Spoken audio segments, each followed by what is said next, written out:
Hello student, welcome back to my channel. Student, आज के lecture में हम डिस्कस करेंगे क्वांटम नंबर से रिलेटेड क्वेश्चन और देखेंगे कि क्वांटम नंबर से किसी भी कंपटीशन एग्ज़ाम में किस प्रकार के क्वेश्चन पूछे जाते हैं। स्टूडेंट, क्वांटम नंबर से जेईई और नीट या अदर कंपटीशन एग्ज़ाम में हर साल एक न एक क्वेश्चन अवश्य पूछा जाता है। तो student, quantum number exam point of view से बहुत इम्पोर्टेंट टॉपिक है। तो आज के इस लेक्चर को ध्यानपूर्वक देखें और समझिए कि क्वांटम नंबर से रिलेटेड क्वेश्चन को किस प्रकार सॉल्व करते हैं। तो आइए डिस्कस करते हैं आज के लेक्चर को। स्टूडेंट, इसमें हमारा पहला क्वेश्चन है, which one of the following set of quantum number is not possible for 4p electron. इस क्वेश्चन में हमसे पूछ रहा है कि 4p इलेक्ट्रॉन के लिए निम्न ऑप्शन में से क्वांटम नंबर का कौन सा सेट पॉसिबल नहीं है। तो आइए इसको डिस्कस करते हैं। आइए इस क्वेश्चन का हम डिटेल में सॉल्यूशन करेंगे।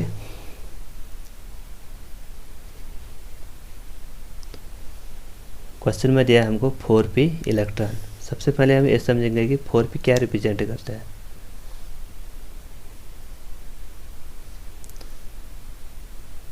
जो 4 है वो रिप्रेजेंट करता है हमारा प्रिंसिपल क्वांटम नंबर को, और जो p है वो रिप्रेजेंट करता है हमारा अजीमुथल क्वांटम नंबर को, जिसको हम L से रिप्रेजेंट करते हैं। ठीक है, अगर आपको किसी भी क्वेश्चन में इस प्रकार से लिखा हुआ मिलता है तो आप उसको समझेंगे कि जो उसमें फर्स्ट डिजिट है वो हमारे n को रिप्रेजेंट करता है, प्रिंसिपल क्वांटम नंबर को, और जो सेकंड है वो हमारे अजीमुथल क्वांटम नंबर को रिप्रेजेंट करता है। स्टूडेंट, कल के लेक्चर में हमने देखा था कि जब हम L के लिए 0 लिखते हैं तो उसके लिए सबसेल होता है S।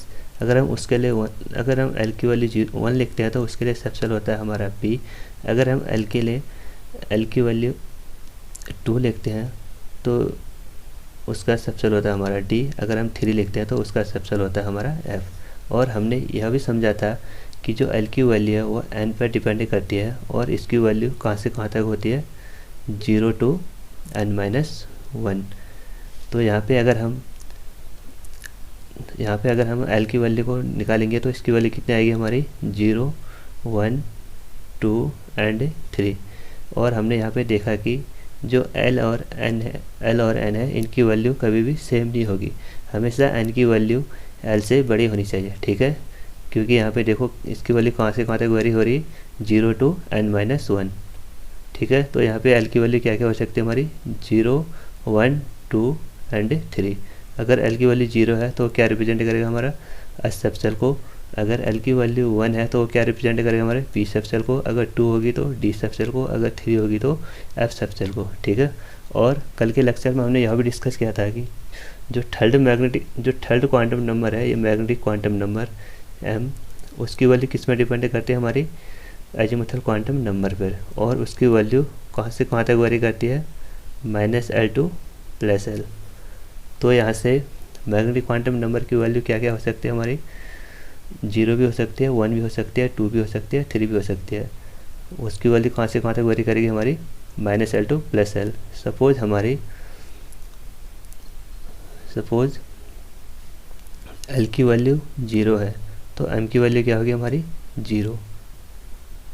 तो यहाँ से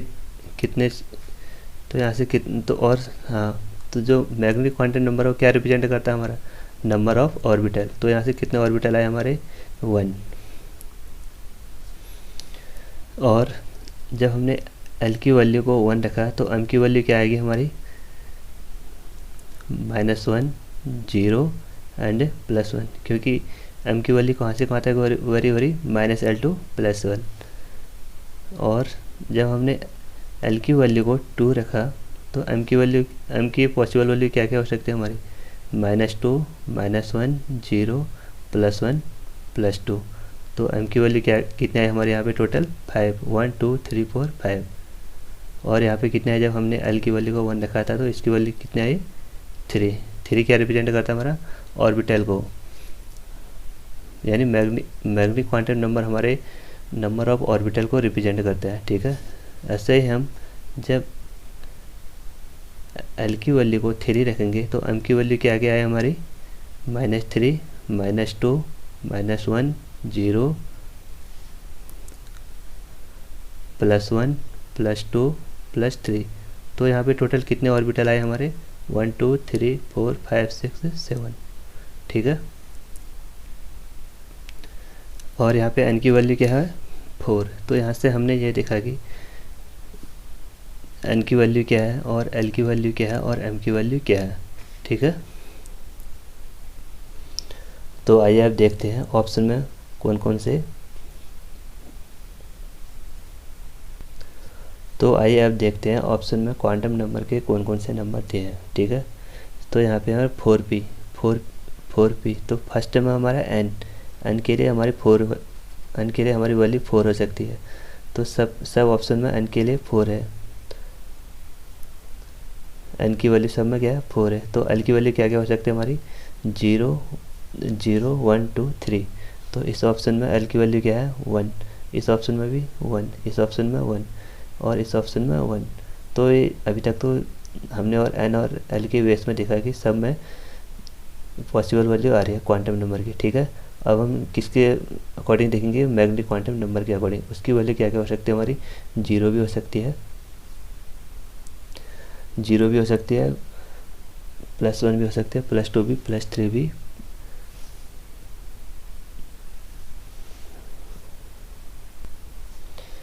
m की वैल्यू हमारी 0 भी हो सकती है, 1 भी, 2 भी, 3 भी, -3 -2 -1। बट आप ध्यान देना कभी भी l और m की वैल्यू आप कभी भी ध्यान देना जो l और m है उसकी वैल्यू बराबर तो हो सकती है, बट जो m की वैल्यू है वो कभी भी हमारी l से ज़्यादा नहीं हो सकती है। क्यों? क्योंकि जो उसकी वैल्यू है कहाँ से कहाँ तक वेरी करती है, -l to +l, ठीक है। तो इस ऑप्शन में देखो m की वैल्यू -1 है, तो ये ऑप्शन हो सकता है। और यहाँ पे m की वैल्यू क्या है 0, तो ये ऑप्शन भी हो सकता है।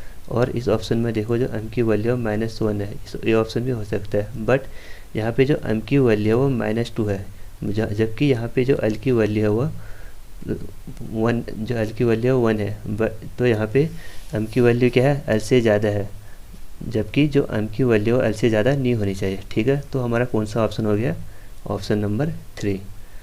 और जो लास्ट होता है हमारा स्पिन क्वांटम नंबर, उसकी ओनली 2 ही वैल्यू होती है, +½ एंड -½ ठीक है। तो स्टूडेंट इस क्वेश्चन से हमने यह देखा कि जो l और m है उनकी वैल्यू सेम तो हो सकती है, बट जो m की वैल्यू है उससे ग्रेटर नहीं हो सकती है l से, ठीक है। तो यहाँ पे m की वैल्यू क्या है 2 है, और जबकि l की वैल्यू क्या है 1 है, तो यह पॉसिबल नहीं है। तो 4p इलेक्ट्रॉन के लिए यही सेट क्वांटम नंबर के लिए पॉसिबल नहीं है, ठीक है। और एक क्वेश्चन हमारा, which one of the following combination of quantum number is allowed, यानी इसमें से हम क्वांटम नंबर उनकी चारों वैल्यू को देखेंगे और देखेंगे कि उन चारों वैल्यू में से क्वांटम नंबर की कौन सी वैल्यू पॉसिबल है, ठीक है। तो यहाँ सबसे फर्स्ट ऑप्शन में हमारे n की वैल्यू 3, तो l की वैल्यू 2 हो सकती है, और m की वैल्यू 1 हो सकती है, और ms यानी स्पिन क्वांटम नंबर 0 नहीं हो सकता है, क्योंकि जो स्पिन क्वांटम नंबर की वैल्यू कितनी होती है हमारी +½ एंड -½ और ऑप्शन 2 में है n की वैल्यू 2 और l की वैल्यू 0 और m की वैल्यू 0 और स्पिन क्वांटम नंबर की वैल्यू -½ तो यहाँ पे देखो अगर n की वैल्यू 2 है तो l की वैल्यू 0 तो हो सकती है, क्योंकि अगर n यहाँ पे 2 है तो l क्या क्या होंगे हमारे 0 और 1 होंगे। अगर l की वैल्यू 0 है तो m की वैल्यू भी 0 हो सकती है, क्योंकि जो m की वैल्यू कहाँ से कहाँ तक वेरी करती है -l to +l, ठीक है। तो यह भी हो सकता है, और स्पिन क्वांटम नंबर -½ ये भी हो सकता है। और थर्ड ऑप्शन है हमारा n की वैल्यू 3, और यहाँ पे देखो n की वैल्यू भी -3, बट जो n और l की वैल्यू हमेशा सेम नहीं होगी। जो l की वैल्यू है हमेशा n से छोटी होगी, जो उसकी वैल्यू कहाँ से कहाँ तक वेरी करती है 0 to n-1, तो ये ऑप्शन हमारा नहीं होगा, ठीक है। और लास्ट ऑप्शन है हमारा, अगर n की वैल्यू 1 है तो l की वैल्यू 0 हो सकती है, यहाँ तक तो ठीक है। बट यहाँ पे जो m की वैल्यू है वो l की वैल्यू से ज़्यादा दे दी। यहाँ पे n की वैल्यू तो हमारी यहाँ पे हमारी l की वैल्यू तो 0 है, बट m की वैल्यू क्या है 1 है, जबकि m की वैल्यू l से ग्रेटर नहीं हो सकती है। तो हमारा कौन सा ऑप्शन ठीक हो गया, ऑप्शन नंबर बी। हमारा एक क्वेश्चन है, azimuthal quantum number determine the. Azimuthal quantum number क्या डिटरमाइन करता है? कल के लेक्चर में हमने डिस्कस किया था कि जो अजीमुथल क्वांटम नंबर है वो हमारे सबसेल को डिटरमाइन करता है और सब एनर्जी लेवल को डिटरमाइन करता है और ऑर्बिटल एंगुलर मोमेंटम को डिटरमाइन करता है। ठीक है, तो ये हमारा पहला ऑप्शन है साइज। साइज हमारा कौन सा क्वांटम नंबर डिटरमाइन करता है? वो करता है हमारा प्रिंसिपल क्वांटम नंबर।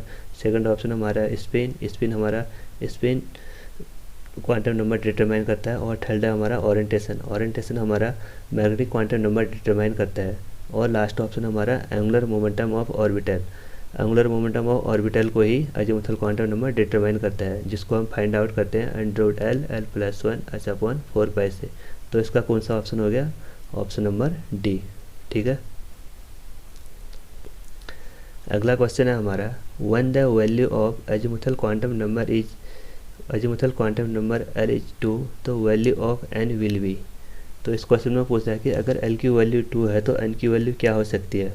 तो हमने यहाँ देखा कि हमेशा जो n की वैल्यू वो L से ग्रेटर होगी। तो इस क्वेश्चन में ऑप्शन क्या गया हमारे, n की वैल्यू 3 भी है, 5 भी है और 4 भी है, जबकि L की वैल्यू क्या है? 2 है। तो L की वैल्यू तो n की वैल्यू हमेशा L से बड़ी होगी। तो इसमें से कोई भी एक ऑप्शन हो सकता है, एनी वन ऑफ दीज। ठीक है, तो L की वैल्यू 2 है तो n की वैल्यू इसमें से कोई भी एक हो सकती है। वो 3 भी हो सकती है, 4 भी हो सकती है, 5 भी हो सकती है। ठीक है, तो आइए अब डिस्कस करते हैं अगला क्वेश्चन। अगला क्वेश्चन है हमारा, the value of quantum number N, L and M for fifth electron of boron will be. इस क्वेश्चन में पूछ रहा है कि जो बोरान के फिफ्थ इलेक्ट्रॉन के लिए क्वांटम नंबर क्या क्या हो सकते हैं।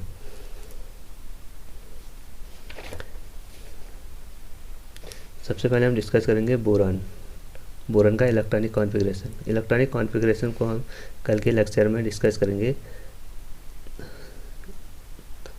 उसका डिटेल सॉल्यूशन कल के लेक्चर में करेंगे। ठीक है, तो बोरान का इलेक्ट्रॉनिक कॉन्फ़िगरेशन होता है हमारा 1s2, 2s2, 2p1। तो इसमें हमारा लास्ट सबसेल हमारा 2p, लास्ट सबसेल क्या है हमारा 2p।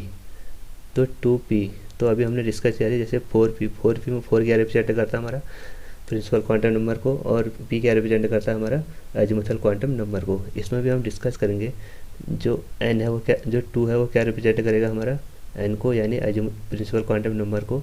और दूसरा हमारा p क्या रिप्रेजेंट करता है हमारा अजीमुथल क्वांटम नंबर को। और अभी हमने डिस्कस किया था जब L की वैल्यू 0 होती है तो उसके लिए कौन सा सबसेल होता है? S। अगर L की वैल्यू 1 है तो उसके लिए कौन सा सबसेल होगा? P। अगर L की वैल्यू 2 है तो उसके लिए कौन सा सबसेल होगा? D। तो यहाँ पे L का कौन सा सबसेल है? P। तो इसके लिए L की क्या वैल्यू होनी चाहिए? 1। तो यहाँ से हमको n की वैल्यू भी पता चल गई, n की वैल्यू 2 है और L की वैल्यू क्या है हमारी 1। अब हम तीसरा क्वांटम नंबर जो मैग्नेटिक क्वांटम नंबर है उसकी वैल्यू को फाइंड आउट करेंगे। ठीक है, उसकी वैल्यू को फाइंड आउट करेंगे। तो m की वैल्यू किस में डिपेंड करते हैं? हमारी L की वैल्यू पे, यानी अजीमुथल क्वांटम नंबर की वैल्यू पे डिपेंड करती है। तो यहाँ पे L की वैल्यू क्या है हमारी 1। तो P की वैल्यू क्या हो सकती है हमारी -1, 0 एंड +1। तो यहाँ से हमको n की वैल्यू भी पता चल गई और L की वैल्यू भी पता चल गई जो कि 1 है, और m की वैल्यू भी पता चल गई जो कहाँ से कहाँ तक है -1, 0 एंड +1। तो आइए अब ऑप्शन देखते हैं।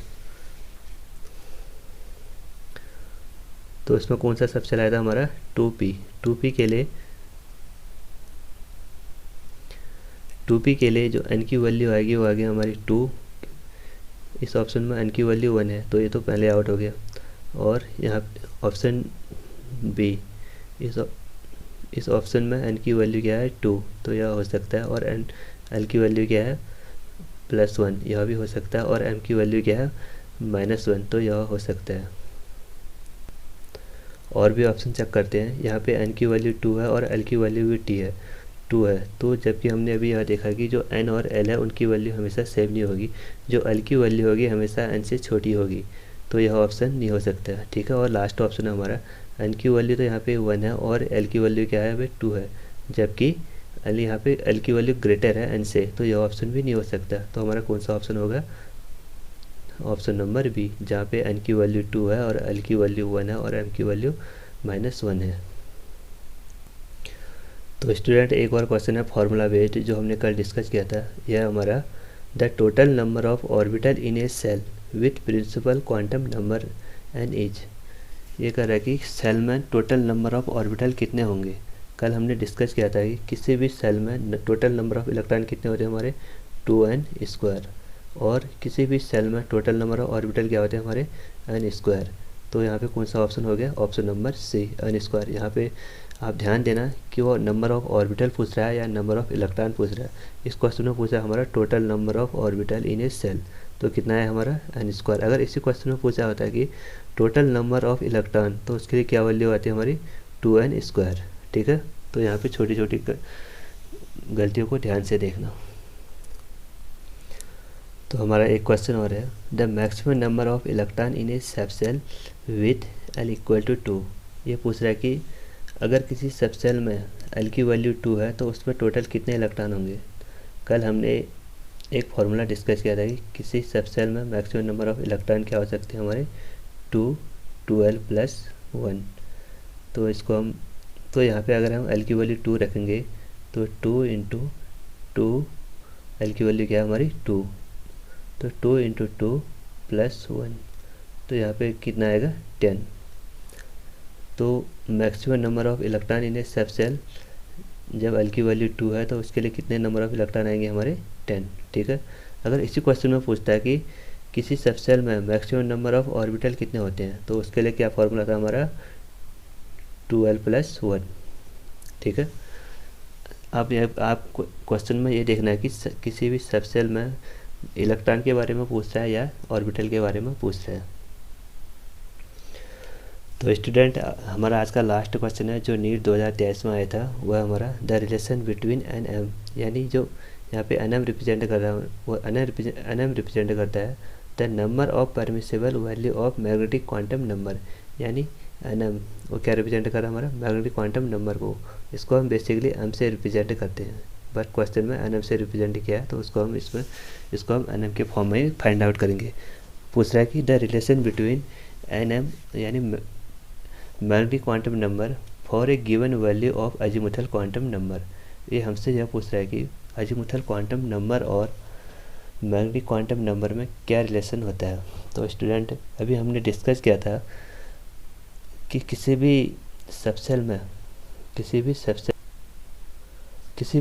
में मैक्सिमम नंबर ऑफ ऑर्बिटल क्या होते हैं हमारे 2l + 1, यानी ऑर्बिटल हमारा कौन सा क्वांटम नंबर रिप्रेजेंट करता है मैग्नेटिक क्वांटम नंबर। तो यहाँ पे इसकी वैल्यू क्या आएगी m = 2l + 1, ये रिप्रेजेंट कर रहा है हमारा नंबर ऑफ ऑर्बिटल को। तो हम यहीं से इसके रिलेशन को फाइंड करेंगे। तो यहाँ पे m क्या है 2l + 1, तो इसको हम सॉल्व करेंगे तो m - 1 = 2l, तो l = m - 1/2, यह है हमारा रिलेशन। बट इस क्वेश्चन में जो m है यानी मैग्नेटिक क्वांटम नंबर है उसको nm के फॉर्म में दिया है, तो उसको हम लिखेंगे l = nm - 1/2। तो इसमें हमारा कौन सा ऑप्शन आया nm - 1/2, तो इसमें हमारा कौन सा ऑप्शन आया ऑप्शन नंबर 3। तो स्टूडेंट आपको जो मैंने कल रिलेशन बताए थे नंबर ऑफ यानी सब सेल और सेल में क्या रिलेशन होता है, और जो हमने ये बताया था कि सेल में इलेक्ट्रॉन निकालने का कौन सा फार्मूला होता है और ऑर्बिटल निकालने का कौन सा फार्मूला होता है, और सब सेल में इलेक्ट्रॉन निकालने का कौन सा फार्मूला होता है, और नंबर ऑफ ऑर्बिटल को निकालने का कौन सा फार्मूला होता है। इसी क्वेश्चन में देखो यहाँ पे दिया है nm यानी मैग्नेटिक क्वांटम नंबर की वैल्यू दिया है 2l² + 1। जल्दबाजी में हम इसी ऑप्शन को टिक कर देते, नहीं तो क्योंकि रिलेशन तो देखो m = 2l + 1 है, यहाँ पे क्या है स्क्वायर है। जल्दबाजी में हम इसको भी टिक कर सकते थे। ठीक है, तो आपको छोटी छोटी गलतियों को ध्यान में रखना है और उन्हीं गलतियों से सीखकर आगे बढ़ना है। ठीक है, तो स्टूडेंट आज के लेक्चर को यहीं पे डिस्कस करते हैं। इस लेक्चर को लाइक करें, शेयर करें और सब्सक्राइब करें। Thank you.